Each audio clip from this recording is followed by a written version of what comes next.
Hi friends, ఇవాళ మళ్ళీ chicken ముట్టీలు చేసినాను. ఎందుకంటే మొన్న చేసినప్పుడు పిల్లలకి చాలా బాగా నచ్చాయి. మళ్ళీ చేయమంటే ఇవాళ ఈవినింగ్ స్నాక్ లాగా అయితే చేస్తున్నాను. ఒక పావు కేజీ బోన్లెస్ చికెన్ని మిక్సీలో వేసుకొని గ్రైండ్ చేసుకున్నాను. ఇప్పుడు ఇందులోకి కారం, సాల్ట్, పసుపు, ధనియాల పౌడర్, గరం మసాలా, జీలకర్ర, అల్లం వెల్లుల్లి పేస్ట్ అండ్ కొంచెం కరివేపాకు వేసుకొని అంతా మిక్స్ చేసుకోవాలి.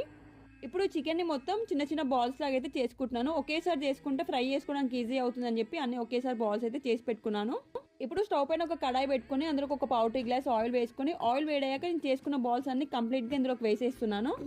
చికెన్ బాల్స్ని ఆయిల్లో వేసాక ఒక 5 minutes హై ఫ్లేమ్లో పెట్టి మంచిగా వేయించుకోవాలి. ఆ తర్వాత మూత పెట్టి ఒక 10 నుంచి 15 నిమిషాలు ఉడికించుకోవాలి. ఒక 15 నిమిషాల తర్వాత మూత తీసేసి బాల్స్ అన్ని గోల్డెన్ కలర్ వచ్చే వరకు మంచిగా ఫ్రై చేస్తూనే ఉండాలి. ఇప్పుడు స్టవ్ని ఒక 10 నిమిషాలు మీడియం ఫ్లేమ్లో పెట్టుకొని ఫ్రై చేసుకోవాలి. చూసారు కదా, మంచి కలర్లోకి అయితే చేంజ్ అవుతున్నాయి. ఇంతే స్టవ్ ఆఫ్ చేసుకొని సర్వ్ చేసుకుంటే ఎంతో టేస్టీగా ఉండే ముట్టీలు అయితే రెడీ. మీరు కూడా ట్రై చేసి మీ ఫీడ్బ్యాక్ కింద కమెంట్ సెక్షన్లో కమెంట్ చేయండి. వీడియో మీకు నచ్చితే please to like, share and subscribe. Bye.